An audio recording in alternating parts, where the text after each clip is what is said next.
Hello, everyone. Thank you for joining us this evening for a conversation following the screening of Sleep With Me. My name is Mara Tatavosian, and I'm a programmer here at NewFest.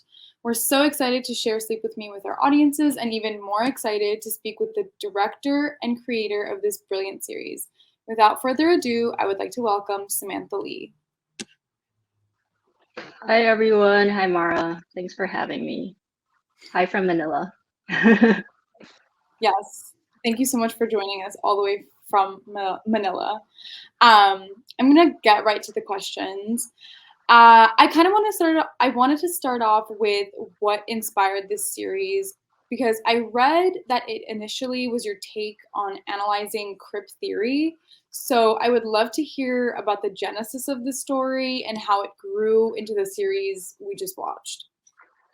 Well, I mean, so I first had the idea, the germ of the idea when I was in LA for the Outfest screening of Billie and Emma, which was my second feature, and I was suffering from like a really bad bout of jet lag, and I really couldn't sleep, and I like that was kind of like the moment where I was like, okay, maybe I should write something about not being able to sleep. And of course, like as the pandemic happened and we had like more time into our hands, like I got to read about crypt theory and about how the intersectionalities of both the LGBTQ plus community and the PWD community, especially in the Philippines, in terms of like lacking rights and representations and social structures that are accessible to us. I was like, how do I pack all of this into like a fun, light-hearted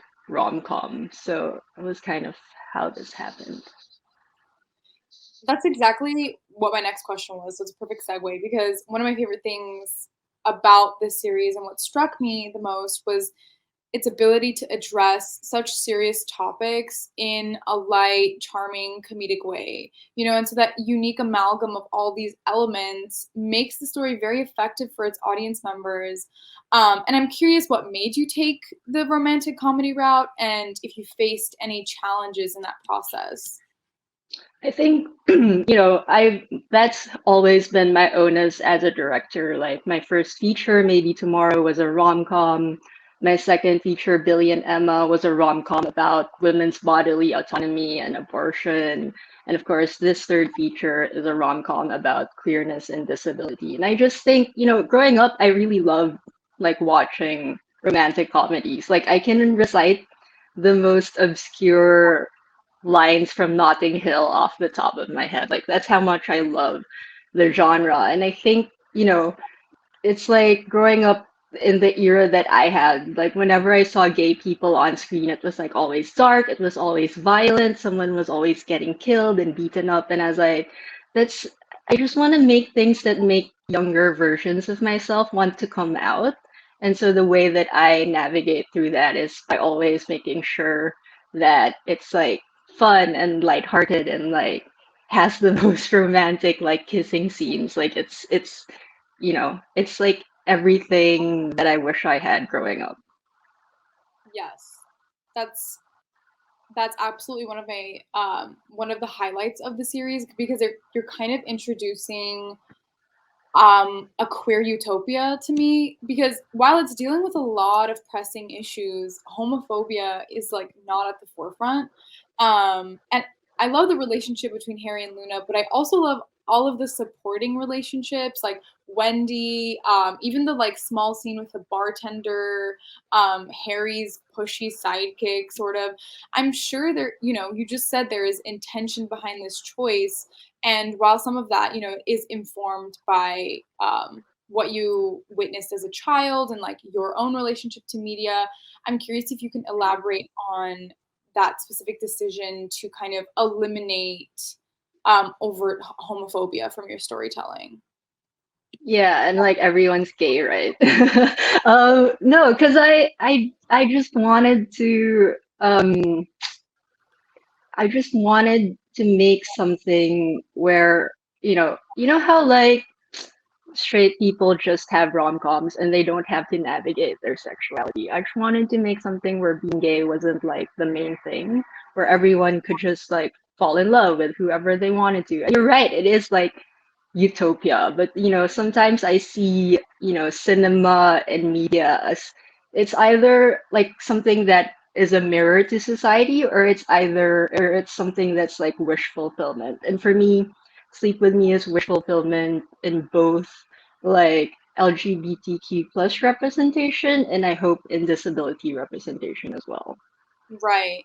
No, I mean, one of my favorite things, kind of like researching Sleep With Me was like all of the comments in the YouTube section, all of the letterbox reviews. I think one of them was like Samantha Lee single-handedly carrying the sapphic Filipino like cinema on her shoulders or something. I think all of that is kind of moving because you're presenting something really beautiful, but also lighthearted and easily consumable, which isn't always um, like true for a lot of queer media. So yeah, um, uh, I kind of want to pivot a little bit. And obviously, a major component of Sleep with Me's charm is its two leads, and the chemistry between Lovie, who plays Luna, and Janine, who plays Harry, is really powerful and potent. So, can you tell us about the casting process and how you nurtured the relationship between the two leads? Yeah, I mean, like, I love all the research you've done about the series. But like, okay, first of all, I just wanted to start off by saying that, of course, the casting, like, there are more ideal, I wish I could have cast more out queer people or people with actual disabilities in the role, but I think that, and I hope that this series is a first step towards that direction, especially with getting like both Janine and Lovey, who are such big Filipino stars to take part in something like this. I mean, to put things into context, the Philippines is still a highly conservative Catholic country. We're one of the two countries in the world left without divorce. So the first is the Vatican because they don't really need divorce there in the Philippines. So that's how kind of like super Catholic and traditional we still are. So it was a really big deal to get stars like Janine and Lovey to say yes to this, especially because like as a creator, the casting process has always been like the hardest part of any production for me because people always just say no, like we can't cast or we can't let these people be part of like an LGBTQ plus thing. So in that sense, like I was super happy that Janine and Lovey got to say like said yes to this. Lovey was someone that, as a young director, I've always wanted to work with. Like since I was in film school, I was like, I really want to work with Lovey. And Janine has been my friend for the longest time, and it was like always like such a dream to be able to work with your friend, I think, in some sense. And it's funny making this during the pandemic because I didn't actually get to see them together until the look test. So which was like such a big risk, right? Because usually you do like chemistry tests with two people. So it was just like kind of like praying that they had chemistry with each other. And it turned out that they had a lot of chemistry together. So I was really lucky in that part. And did they like know each other prior or anything before, or was it I just, think yeah, they knew each other in like a co-workers capacity, but they were never really like friends, I think. Like well, I'm not sure. Maybe no, they'll leave a comment under no, this video and be like, "We were friends." Yeah. no. I mean, the chemistry, it seems as if they were, so you can't really tell that they did know each other prior. You can't tell that there were no prior chemistry tests. So, it's a really beautiful thing when those relationships just like naturally, organically form. So, yeah, I mean, that's the beauty of filmmaking, I think. But I kind of want to pivot and talk about LGBTQ storytelling at large. Without pigeonholing Sleep With Me into one genre, I do think acknowledging the sapphic romance at the forefront is significant, you know, as you were just mentioning, because of, whether it's Filipino politics or just paving the way for future artists and inspiration. I think acknowledging that is important. And while queer storytelling is always growing and taking new shape, I want to remember queer filmmakers and artists that walked before us.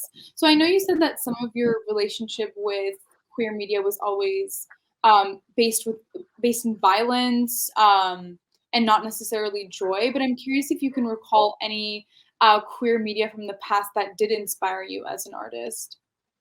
Well, I mean, of course, one of the biggest like moments for me was seeing half of it, and I think I saw that movie while I wasn't out yet, and just to be able to see like two people who looked like me in the story that wasn't like gory or bloody was like a really big deal for me. So I think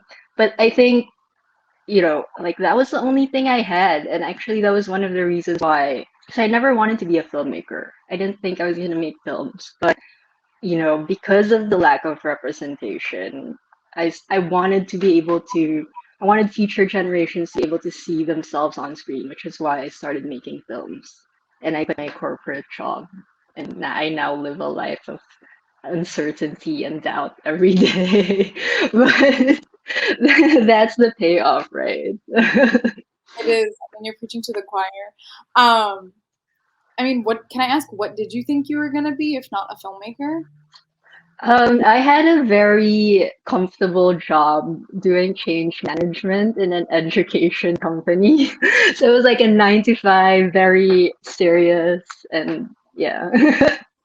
Hey, if someone's watching, it's never too late to be the filmmaker of dreams. Yeah, it's never too late to give up everything and pack all your bags and move back to the Philippines and start making gay films. Hey, from your mouth to God's ears. Um, I mean, you did kind of mention a few rom-coms that, I mean, you're allowed to say heterosexual films now, but you mentioned Notting Hill. I'm curious if there were any other rom-coms that were on your mood board when you were making this, or were you just kind of like, you know what, I'm paving this genre, this lesbian rom-com genre right now, and I don't need any inspiration. Yeah, so it's funny that you said that because while we were like doing marketing for this film, I kept saying like, you know what? I grew up watching straight rom-coms my entire life. So I think that straight people can watch gay rom-coms and like it doesn't have to be a thing. But yeah, I'm the kind of filmmaker who doesn't like watching a lot of films. So, what I really like leaned into, and I think some of the Twitter letterbox reviews got this like nailed this on the head, was like I leaned into a lot of like tropey things. So like when people make memes about Sleep in Me, that's like sunshine protector. I was like, yeah, that's exactly the dynamic that I was going for when I was like writing this. Wow, that was such a super niche Gen Z reference. Let's flash the meme on the screen so people understand. Yeah, so it's like stuff like that that I. Hmm? Yes. No, I said it's for audience reference. We will flash the meme. Yeah. So yeah, so stuff like that. Like low energy girlfriend, high energy girlfriend. It was like those little dynamics that I like used to help shape the characters more than actual serious cinematic references. You Just know what? Twitter memes. I don't think that's necessarily something to be like ashamed of. I think like some filmmakers like don't want to admit that they don't really watch a lot of films, but it's like, well, I mean, I am a cinephile. I love films. Clearly, I'm a programmer. I do think it's interesting to take that other approach because when you're trying to reshape a narrative or, step outside of the tropes that have already been like created by hegemonic powers and narratives that are already existing, it is kind of refreshing to turn to other media or turn to something else to inspire the film that you're creating. So I get that approach as well. Um, No, exactly. Sorry, I'm just gonna speak more about this. I think like, and you're right. Like that's the advantage of being like a filmmaker outside the system is that I wanted to create this series for a specific audience, and it's like social media, Twitter, Letterbox, YouTube has allowed that audience to interact with creators. But like I think that we should be interacting with them like from such a earlier stage in the process. It's like looking through stuff that the people that you want to speak to are interested in, and like learning the language that they're speaking in is like such a, I think that can be used as an advantage, especially for writers and creators. So it's like the work doesn't seem out of touch and out of reach from the people that you're trying to speak to. Right.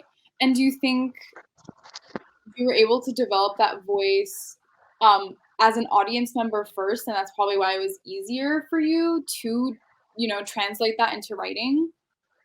Yeah, so like um uh there's this Filipino feeling called kilig, which basically translates into like a lot of giddiness and excitement whenever something romantic happens.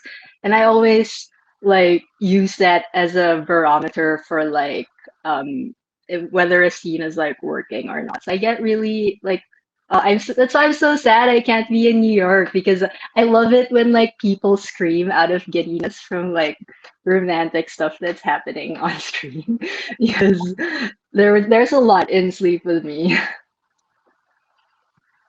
I feel like Harry's character is the personification of the word that you just explained, because like she's just so giddy, just like bubbling over with joy, and it's contagious almost as an audience member. I did want to like squeal like a 12-year-old, and speaking of like communicating with your audience, the pilot episode of Sleep With Me has over 1 million views. So clearly you're communicating with an audience.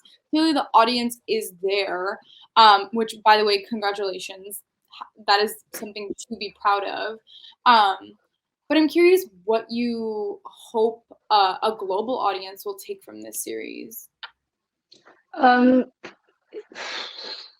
I just I've always said it's like that since this was created during the pandemic, that I want people to feel like safe and secure and seen whenever they watch it. Like I want it to be like a comfort watch that um especially since there's so many dark things happening right now. So I think that's why I don't think a lot, honestly, if you ask me, I don't think a lot of people have seen it. I just think that a certain group of people have seen it many times over. And in that sense, I think I accomplished my goal. And I think, Sleep With Me in the sense of a global audience is super accessible because a lot of it is in English. Uh, and I think that my humor, I hope, transcends any cultural or language barriers. So I hope that this kind of like acts as a gateway to global audiences, kind of exploring works outside of their native tongue and culture. Like, I get really sad, and not in an egotistical way. I get really sad when there's like discourse about like sapphic works, and it's like they're all like white, like with white characters, and it's like okay, but there's this like I've made 3 very gay things, and I think I deserve to be a part of this conversation, but like there's still a long way to go when it comes to that.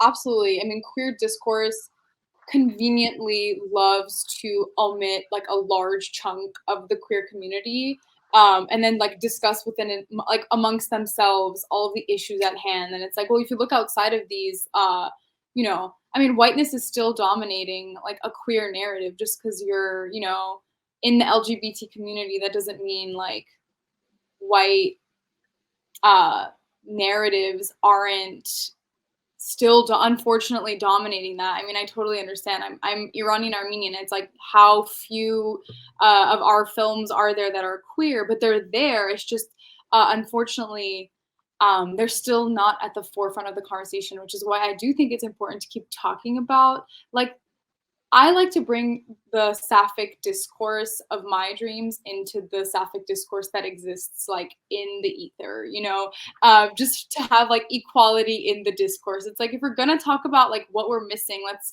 bring everything to the table. So I Yeah, or if they talk about like what is missing because they like complain about like Netflix canceling all these like sapphic shows, right? And it's like, okay, but can you guys also try to look up other sapphic content that's not on that platform because there's so much. No, exactly, especially because we live in an age of the internet. A lot of things are at our fingertips. We have access to so much, especially, I guess I could say this because I'm in the lesbian community, I feel like it's always those people, like when a Netflix show gets canceled, they're all on Twitter talking about it. It's like if you're gonna spend all this time on the internet, do the research and find the other things that will fulfill your wishes. So Yeah. I'm on the same page with your frustration. Like um, if I had to grow up like wading through tons and tons of Tumblr pages just to find sapphic media, I'm sure you guys can put in the effort. exactly. No, exactly. Some of us had to go to the library to watch Saving Face. Okay, like Yeah. And then you go back home and watch it in secret and make sure all your doors are locked. that's that's how I viewed the entirety of the L Word. So you can just Google it. Um, Unfortunately, we're coming close to the end of our time, but I do have a few more questions for you, and then you're free.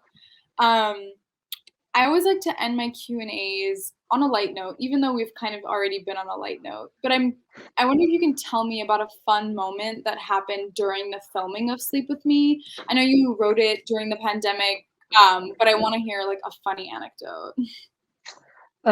Well, okay, so NewFest is screening episodes 1 to 3, where it's still very um GP, but we actually have like we filmed a sex scene, and you can see it in the later episodes. And it was the first ever like sex scene that I filmed like as a director, and it's like worse because I mentioned, Janine is like a really close friend of mine, someone who I like almost grew up with, and so we were both like really nervous about like navigating this. But it's a good thing that like Lovey has done quite a bit of these kinds of scenes before, so she was able to really kind of like grab our hands and be like, we're gonna get through this together, guys. I think that's like what's the most fun about shooting this series, is that we were a predominantly female and LGBTQ plus crew. So in moments like that, when we're shooting things that are a bit sensitive, everyone is kind of like able to band together and just make it less stressful than it is. I don't know if that's funny, but it was like fun. Like something that was like stressful turned out to be like really fun for everyone. So No, that's exactly what I was looking for. And the cherry on top is that you're highlighting the camaraderie of women. So, that's the perfect anecdote and the perfect note to end on. And as you mentioned, we watched the first 3 episodes. So if you want to watch more episodes of Sleep With Me, you can find that on iwanttfc.com. I want to thank Samantha for taking the time to speak with me and being so insightful with your answers. I want to thank you, the audience, for joining us. And for more information on how to buy tickets and tune into over 130 films, both in person and virtually, please visit newfest.org.